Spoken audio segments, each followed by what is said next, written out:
In the quiet suburban neighborhood of Maplewood, everything appeared peaceful on the surface.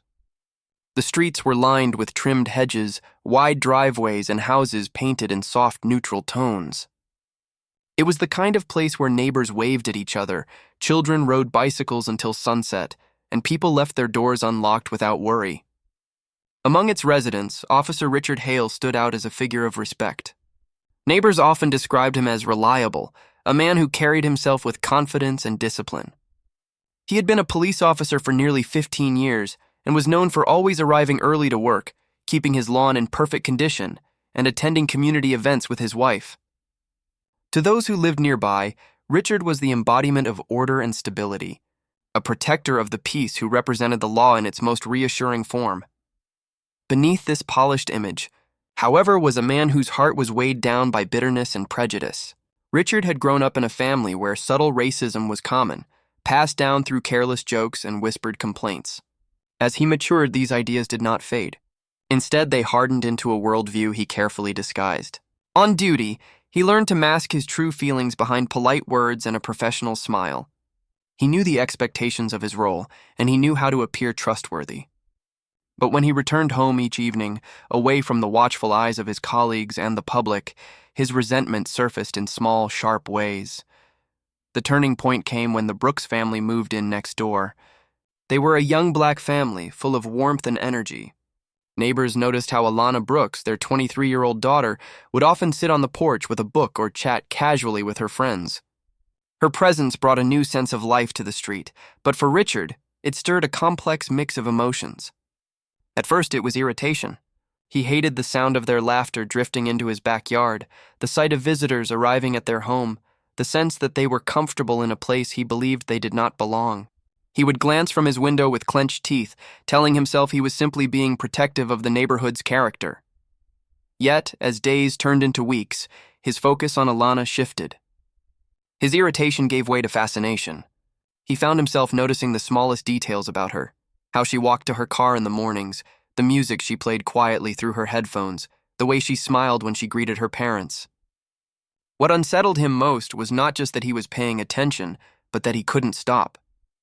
The woman he had once dismissed as a symbol of everything he disliked, about change in his community, now consumed his thoughts, in ways he could not explain. Richard justified his interest by telling himself he was simply being cautious, that a police officer should always be aware of his surroundings. But deep down, he knew this was a lie. His curiosity had slipped into obsession. What he once saw as a threat had become an attraction that he fought hard to deny. To the rest of Maplewood, Richard Hale remained the perfect officer, the man who never faltered. But behind the curtains of his pristine home, his private thoughts were turning darker by the day, planting the first seeds of a tragedy that would soon unravel the neighborhood's illusion of safety. Richard's thoughts, once filled with duty and routine, became consumed by Alana Brooks. The more he tried to push her from his mind, the stronger the pull became. It started with harmless glances, lingering looks when she stepped outside to water the plants, quick observations when she returned home from school.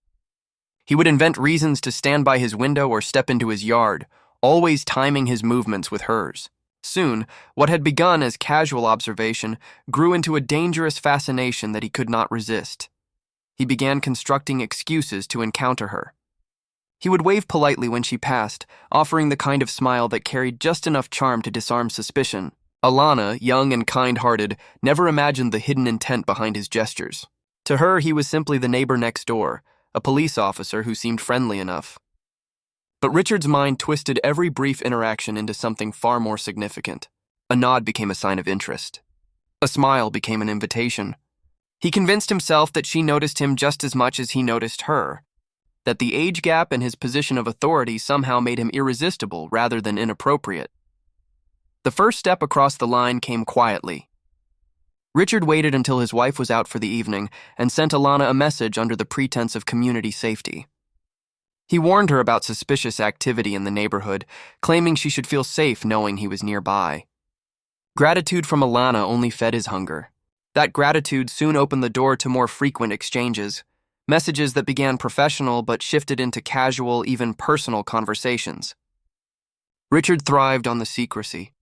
To him, the hidden nature of their communication gave it a sense of excitement, a thrill that fueled his growing obsession.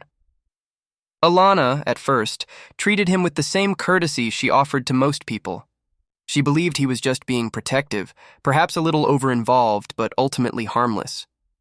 Slowly, however, Richard manipulated the dynamic. He told her things no officer should confess to a neighbor, carefully planting the idea that he could be trusted more than anyone else. He made her believe he was someone who would always watch over her, someone who understood her better than the people around her. His strategy worked. Before long, what started as harmless exchanges turned into a clandestine relationship that neither of them spoke about openly. For Richard, this affair was not about love. It was about control. He relished the idea that he had drawn Alana into his world, that he could keep her attention in a way no one else could. In private moments, he felt untouchable, shielded by the uniform he wore each day. To the community, he remained the perfect officer, beyond suspicion. But when the badge came off, Richard lived a second life that contradicted everything he pretended to stand for. The secrecy carried a dangerous weight. Alana thought she could keep things contained, that what she shared with Richard was temporary and hidden. Yet she underestimated the depth of his obsession. For Richard, the affair was not a fleeting indulgence.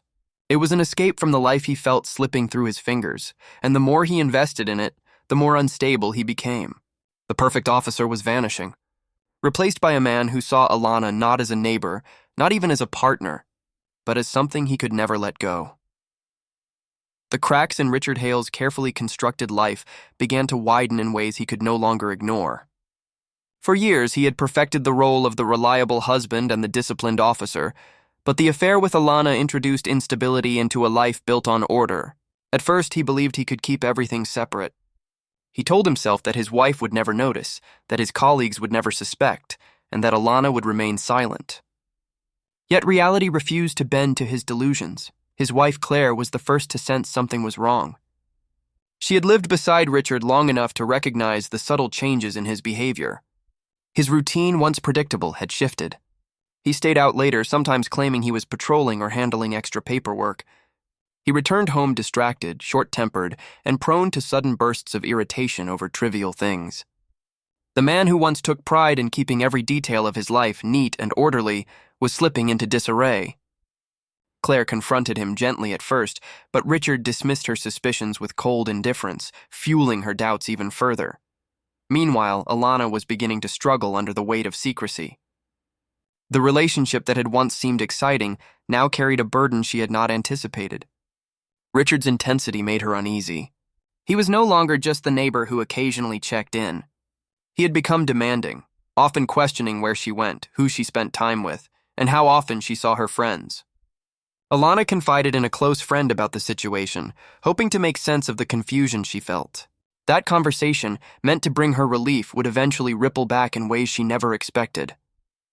When Richard learned that Alana had spoken about him, panic surged through him. The illusion of control, the belief that their relationship was locked safely behind closed doors, began to crumble. In his mind, exposure was more than just a personal embarrassment. It was a professional and social catastrophe. He feared the whispers among his colleagues, the judgment of his neighbors, and the humiliation of his wife discovering the truth. The thought of his double life being revealed filled him with dread, and that dread twisted quickly into anger. To those around him, Richard appeared increasingly erratic. His co-workers noticed his agitation during routine duties, his temper flaring at minor infractions, his eyes darting as though he was constantly on edge. Neighbors who once admired his discipline began to whisper about his odd behavior. The mask of the perfect officer was slipping, and with it, his ability to maintain control. Richard's paranoia grew each day. He replayed every interaction in his mind, searching for signs that others knew. The smallest gestures from Alana became fuel for his suspicions. If she seemed distant, he convinced himself she was preparing to expose him. If she appeared cheerful, he interpreted it as mockery, as though she was already sharing their secret with others. The fear of discovery consumed him, poisoning every thought. What had begun as a hidden thrill now turned into a source of unbearable pressure. Richard could no longer balance the image he presented to the world with the truth that gnawed at him in private. The life he had once controlled so tightly was unraveling strand by strand, and he blamed only one person for it, Alana. Richard's breaking point came quietly, Then, all at once. The tension that had been building inside him for weeks finally found its spark one warm evening. As the sun set over Maplewood, he spotted Alana standing outside her house, laughing with a man around her age. To anyone else, the moment was harmless, two young neighbors catching up in the fading daylight. But to Richard it was unbearable. His chest tightened and his vision clouded with jealousy. Every sound of her laughter pierced him like a blade. He convinced himself that Alana was mocking him, that she had moved on, that everything she had promised in their private moments was slipping away. For hours, Richard sat in his living room replaying the scene in his head, each repetition twisting it into something darker. He imagined her sharing secrets about their affair with this other man, exposing him, humiliating him. The thought gnawed at his pride until rage drowned out reason. By the time he decided to confront her, there was no calm left in him. He was no longer the composed officer or the charming neighbor. He was a man unraveling, desperate to reclaim control. He waited until the street was quiet before approaching her. Behind closed doors, Richard's emotions spilled out unchecked. The controlled mask he wore for years was gone. He accused, demanded, and lashed out, his voice rising with every word. Alana, caught off guard by his intensity, tried to calm him, but her attempts only inflamed his anger.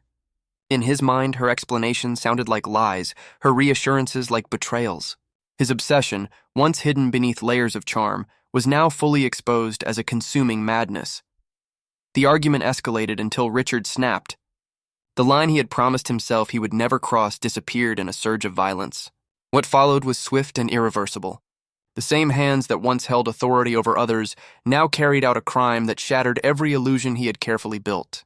In that moment, Richard Hale, the officer admired by neighbors and trusted by colleagues, became something entirely different, a predator who could not escape his own rage.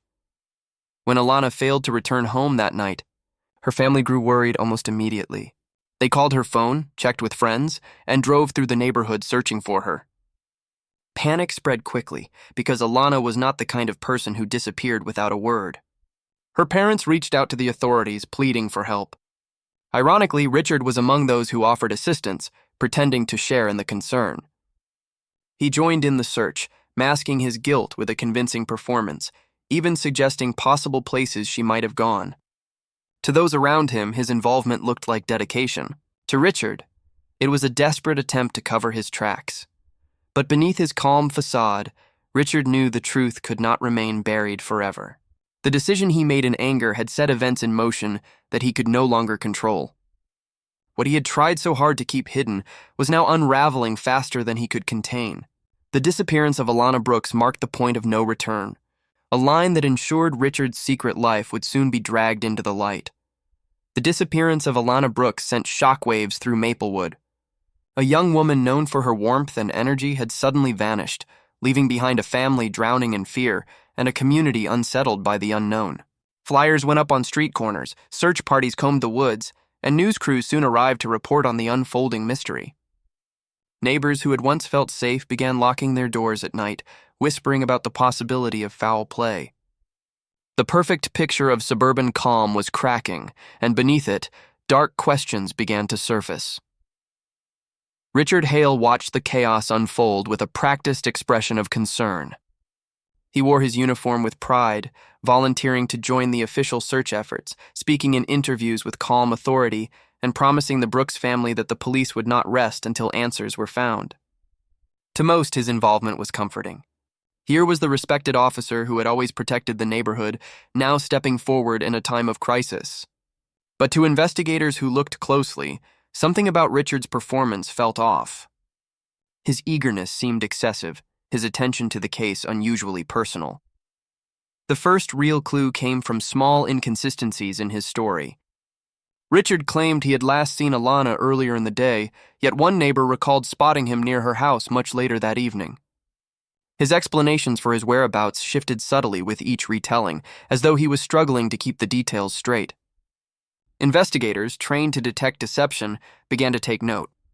Quietly, they turned their focus on the very man who appeared to be leading the charge to find her.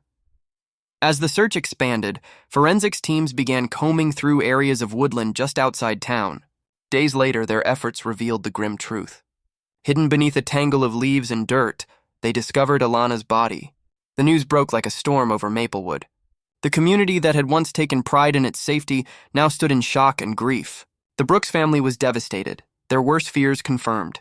The once bright life of their daughter had been extinguished in an act of senseless violence.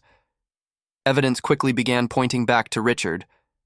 Fibers from his car matched traces found near Alana's remains. Surveillance cameras captured his vehicle driving down a road toward the woods on the night she disappeared. The weight of suspicion, once invisible, now pressed heavily against him. His reputation as the perfect officer shattered overnight. The same neighbors who once admired him now looked at him with horror. When investigators confronted Richard, his calm exterior finally collapsed. He was arrested, his badge stripped from him, his name forever stained. The man who had spent years cultivating the image of discipline and honor was revealed to be a liar, a manipulator, and a killer. The affair he had hidden so carefully had ended in the most tragic way imaginable, leaving behind a trail of grief that no one in Maplewood would ever forget. The trial that followed exposed every detail of his double life. The jury listened in disbelief as prosecutors described how obsession had turned into violence, how power had twisted into cruelty. The verdict was swift, guilty on all counts. Richard Hale, once trusted to uphold the law, was sentenced to spend the rest of his life behind bars. In the aftermath, Maplewood was left to grapple with the haunting truth. The man they believed to be their protector had been the very source of danger. The story of Richard and Alana became a cautionary tale whispered for years to come, a reminder that evil often hides behind the masks we trust most. The image of the perfect officer had been a lie, and the price of that lie was paid in blood.